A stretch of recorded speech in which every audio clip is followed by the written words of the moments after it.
So today we're going to learn a tale of the rabbit and the coyote, and you will choose if you would rather draw the coyote or the rabbit, and I have some visuals here to help guide you, and we're just doing a basic form of it. We're not drawing little details or anything like that, but if you want to make yours look different, you can. We'll talk about that a little bit more. And then we are going to be drawing on a bright colored piece of paper, and we're going to be outlining it, and then we're going to eventually be painting the background black. And then like these samples, they have some colors on the front of it and even the background. So we'll talk about that another day. But for today, we're just going to focus on getting to this point possibly today. And then we're going to pause. Some people may not get as far as this, but we're going to try to get at least the drawing done. So this tale of the rabbit and the coyote, this is actually a tale from Mexico. And this rabbit here is the trickster.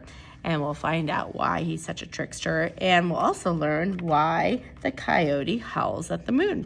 So that's why that one's kind of howling at the moon right there. Okay. So it's going to take us a couple days to work on this. Okay. So this is my finished example there, but I'm going to do another one on a different colored paper for you all. So the very first thing I'm going to do, like always, I'm going to write my name, Mrs. K, and 4- and your teacher's first initial. And then I'm going to turn it over. So next I'm going to decide which one do I want to base mine after. Do I have already this one drawn, so I could draw the rabbit like this with a little more arch in the back. I could do either one, but since I did the last one, tall vertical, I'm going to focus on this one more like that. So I'm going to draw my rabbit over here. So I'm going to have that arched back. So you don't have to follow these exactly, but the main thing is I want you to notice is how big it is. So mine's about 2 fingers, 3 fingers from the edge. So I would say your animal should be as close as 4 or less fingers from the edge. I don't want any teeny tiny little animal. So I touch the bottom here. I'm about 3 fingers from the edge there, 2 there, and then maybe 1 there. So mine's clearly hits that mark, okay? So I'm gonna do the same thing here. And if your lines are a little sketchy at first, I'm gonna draw the back side of my rabbit just to make sure I can have room there. So I always like to start off real sketchy, just to make sure that it's gonna fit. So I drew it very light, so you may not be able to see what I've drawn, but I can kind of see where I've drawn. Now I'm gonna start with the face of my rabbit. I'm gonna have my ears of my rabbit. I have my other ear here. And then the arch of the back. Okay. Then the tail, a little cottontail there. Then I'm going to draw the leg, started there, then it goes down. And like I said, I'm kind of following this sample here. My leg looks a little bit bigger than they had. And I can keep it like this. It kind of driving me crazy a little bit. I want to make them rounded toe. That's just me. Then I can have the other leg kind of coming out here. Then the belly. Let's see. Well, look at the arm here so I don't get too big. And then it kind of curves down into the belly. Then we have the belly of the rabbit and then the other little leg with the little paw right there. So that theirs is a lot longer than mine. I can leave it like this. I might tweak it a little bit so it's a little thinner legs, because when you think about it, rabbits do have pretty thin legs. So let me just make this narrower there. So you can see I make mistakes all the time too. And honestly, I said mistake because I hear that from kids all the time, but there really is no mistakes in art, okay? So you just try your best. So it's a very stylized rabbit, okay? So this like arm here, or the legs, if you could want to arch that and kind of tweak and move it, I mean, by all means, do what you need to do, okay? But we're not drawing little teeny details, okay? So the next thing I'm gonna do is I just chose black marker. You can use the China marker if you prefer to use the China marker. That's completely up to you. Anything black, even a black colored pencil, would totally work. And I'm just tracing my design here. And I will eventually erase my pencil lines.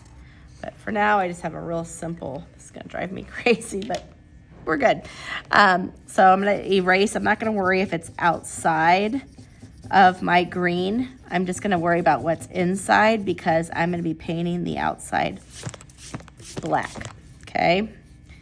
So, like I said, there really is no mistakes in art. There's some things that even I draw and I do and I'm like, not my favorite thing. And then sometimes I make like a blob somewhere that I didn't intend to do. And then I kind of have to think creatively, how am I going to make that work with my picture, okay? Or hide it somehow. So I have it drawn out. Now we're gonna do the black, okay? So there's no cutting involved in this project. It's just gonna be drawing and then black. So I'll have these little trays with the paper towel on it. You guys know where the brushes are. I like to get a couple different sizes. So if you have a small little area, you can get in with that one, and then a bigger area.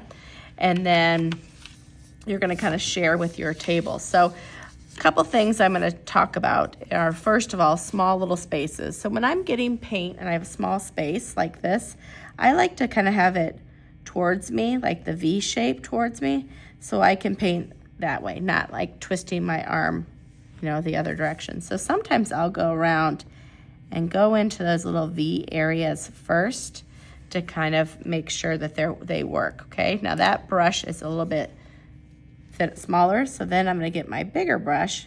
I'm gonna go slower around my edges, okay? You wanna have a nice, clean, crisp line. If I were to go, oops, let's say I went like that. Oh, I didn't expect to do that. Then I can take more paint on my brush and just kind of clean it up, and no one will ever know I had an unwanted line, okay? And then I'm painting and I'm getting a little bit on my table. If you are not one who loves cleanup and you wanna keep it really, really simple, what you can do is just put a paper towel underneath it, and that will keep it so you don't have to worry about a big mess to clean up, okay? So I'm gonna kind of go slower around the edge, then I can kind of go faster on this other part, okay? And then once I paint a section, you can see I'm right-handed. I painted this right section. Then I'm gonna turn mine this way. So really I only have a little area here that I have to paint. Then that's not a very big V, but I'm gonna do that same thing. Get the smaller brush, paint in there. Maybe I'll do the same thing. Notice I go at the corner and kind of go out. That way I'm using my brush and I have more control over it.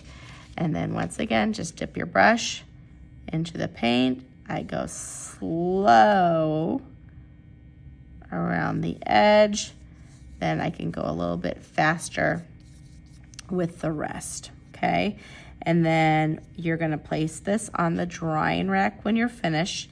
If it's one of those crazy days and you're behind and you didn't finish your painting one day, I will have hair dryers out for us to dry an area, so it will go a little bit faster for you, okay?